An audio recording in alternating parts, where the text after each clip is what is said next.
Si XRP ay isa sa mga top performing cryptocurrencies nitong nakaraang buwan. Mula po sa pagiging underperforming asset, mabilis po itong naging standout sa crypto market. Dahil dito ay muling nabuhay po ang interest ng mga investors, lalo na po sa mga naghahanap ng tamang entry points o pagkakataon para bumili. Ang analyst po na si Ginoong Egrag ay nagbahagi po ng kanyang pananaw sa pinakamagandang entry points kasabay po ng pagsasabi na may potential pa rin itong si XRP na tumaas sa mga darating na buwan. Kaya ayan po ang siyang ating pag-uusapan sa video na ito. Pero bago po tayo magpatuloy, ay nais ko lamang po munang bigyang linaw ang aking disclaimer kung saan ang nilalaman po ng video na ito ay hindi po ito isang financial advice. For education and information purposes lamang po ang layunin nito. Ayan, umpisahan po natin sa kung kailan ang pinakamagandang panahon para mag-invest dito kay XRP. Ayon po kay Ginoong Egrag ay kahit tumaas na ang presyo ng XRP sa kasalukuyang $2.42, magandang panahon pa rin ito para mag-invest, lalo na para sa mga long-term holders. Sinabi po niya na ang presyong $2 ay isang major point para bumili ng agresibo, habang ang range na $1.60 hanggang $1.70 ay maituturing po na golden opportunity kung bababa muli ang presyo dahil sa pullback. Kung sakaling bumaba ang presyo ni XRP sa $1.20, plano ng analyst, yan po si Ginoong Egrag, na muling mag-reinvest. Yan, kanya pong i-reinvest ang kanyang mga kinita mula kay XRP. Kaya ipinapakita po nito ang kanyang matibay na kumpiyansa or confidence sa potensyal ni XRP. Kaya ayan, ano po ang target na presyo para kay XRP base po sa analysis ni Ginoong Egrag. Yan, base po sa kanyang technical analysis, si XRP po ay malapit ng makaranas ng isang breakout mula sa kasalukuyang rounding top pattern nito.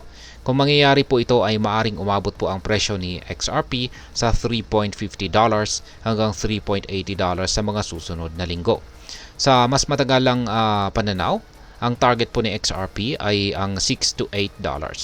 Ayon po sa projection ay maaari po itong mangyari sa unang bahagi ng taong 2025 or next year, lalo na kung magpapatuloy po ang kasalukuyang bull market.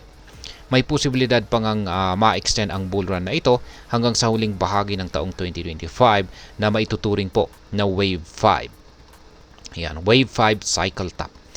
Ngayon ay ano naman po ang papel ng RSI sa prediction na ito?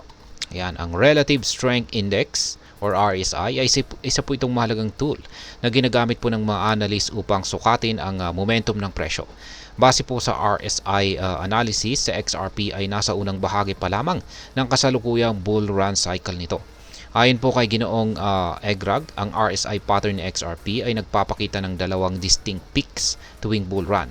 Ang unang peak po nito ay sinusundan ng bahagyang pagbaba sa RSI, ngunit ang pangalawang peak naman nito ay karaniwang nagmamarka ng pinakamataas na presyo sa cycle. Sa kasalukuyan ay naabot na po ni XRP ang unang peak nito. Ayan, at inaasahang ang pangalawang peak ay magdadala ng mas malaking pagtaas sa kanyang presyo. Ngayon ay ano naman po ang maaaring kahulugan nito para sa atin bilang mga Pinoy crypto traders or investors ni XRP. Yan, ang impormasyong ito ay nagbibigay po ng pagkakataon para pag-aralan kung kailan po ang tamang oras para tayo ay mag-invest. Kung naghahanap ka po ng short-term na kita, maaaring isaalang-alang po ang mga suggested entry points na ibinigay dito ni Ginoong Egrag tulad po ng $2 o mas mababa pa kung may magkakaroon ito ng pullback. Kaya kung ikaw naman po ay isang long-term holder, ang target na $6 hanggang $8 ay posible pong makamit sa susunod na taon.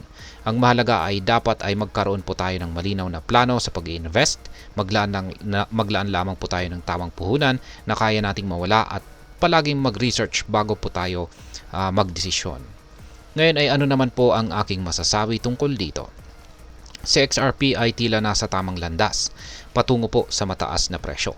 Ang foundation po nito sa cross-border payments at ang patuloy na suporta mula sa community ay mga positibong sinyales para sa pangmatagalang paglago nito. Gayunpaman ay mahalaga pong tandaan, ang crypto market ay laging may kasamang risk o panganib.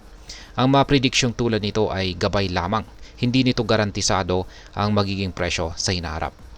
Para sa akin, ang pinakamagandang gawin ay ang pag-diversify ng ating portfolio at ang pagsunod sa golden rule ng investment na huwag mag-invest ng higit sa kaya mong mawala.